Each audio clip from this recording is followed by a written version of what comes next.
Hello, my name is Elaine Cromwell. I'm a partner at Thomson and I head up Business Support Services. And today, after a long week, a busy week, myself and my team thought we would share some of our tips to becoming productive and not just busy bees. First, let me tell you a little bit about Business Support Services at Thomson. We're the department that help our clients with payroll outsourcing and compliance, pensions auto-enrolment. We provide tailored bookkeeping services, along with payroll and supplier payments.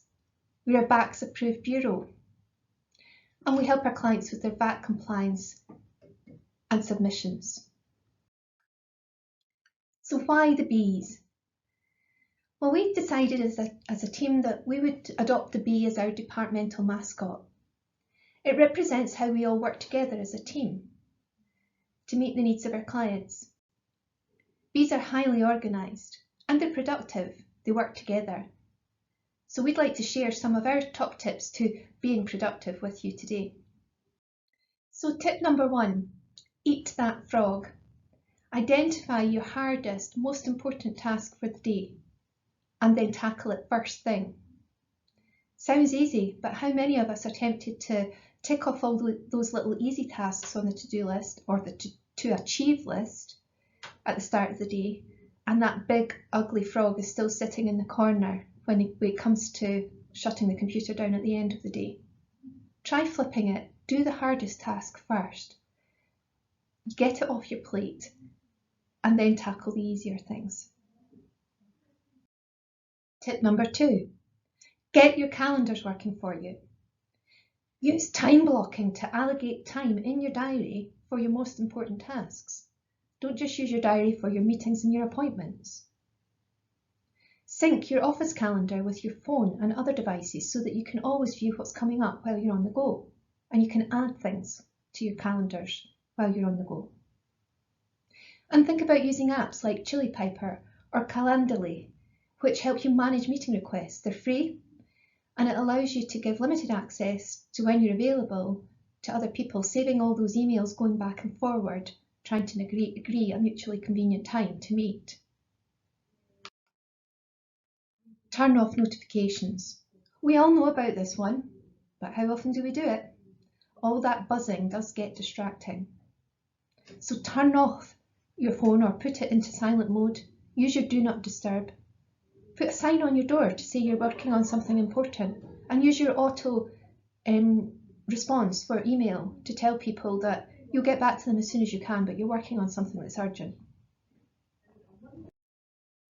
Tip number 4, count tomatoes, not time. This is known as the Pomodoro technique. Pomodoro is Italian for tomato. This was first invented, if you like, by a university student called Francesco Cirillo in the late 1980s. Cirillo was struggling with completing his university work on time. He was a procrastinator, and I think we can all identify to that. But he realised that the reason that we procrastinate isn't because we're lazy, it's because that big project just seems too daunting to face, and we'd rather put it off than face the worry and the anxiety around about whether we'll get that project done.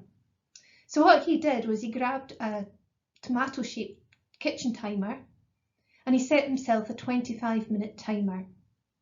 And he said that he would work for that full 25 minutes without distraction, and then at the end of the 25 minutes he would reward himself with a 5-minute break. And the principle is just that simple. Allocate 25 minutes to a task, work steadily without interruption on that task for the full 25 minutes, then take a break. If you have lots of smaller tasks, lump them together into a 25-minute time slot and work through as many as you can get done in that time. If a task takes less than 25 minutes, use the extra time to do deeper learning, more research. And at the end of 4 blocks of 25 minutes, have a slightly longer break, a 10 or a 15-minute restorative break. The psychology behind it is that those small chunks of time spent concentrating on one task are less intimidating and they promote focus. Give it a go. Tip number 5, create rules for your inbox. This works for Outlook or for Gmail. and other mail providers. Look to auto-forward messages from certain senders to colleagues. Or you can use the same principle to file messages in folders within your inbox. Automatically flag important messages or categorise them, and use your out of office for automatic responses. We're nearly at the end of our productivity tips, but here's some bonus tips for you. Be tidy. Keep your desk tidy, keep your drawers tidy, keep your desktop computer tidy, the desktop on your laptop or your computer tidy. File things regularly so that you can find information easily and quickly. Eat and drink regularly throughout the day to stave off that rumbly tummy. If we're not drinking enough or eating enough, we'll find we get distracted and our concentration suffers. There are many productivity apps for phones, desktop computers, laptops, tablets available. Tasks in Team is a good way to share tasks across a department or a team, or think about using Trello. Set up templates for repetitive tasks and documents, Excel, Word templates, invoice templates within your accounting software. And learn some keyboard shortcuts like Control-C to copy and Control-V to paste. It might not seem like a very big time saving, but incrementally over a day, a week and a year, that can make a difference. And our final tip today is if you find you still don't have enough time for all those finance and admin tasks, then let us Business Support Services Bs at Thomson Cooper take the load off. Speak to us about our outsourcing solutions, which are tailored to every client's needs. Thanks very much for listening today.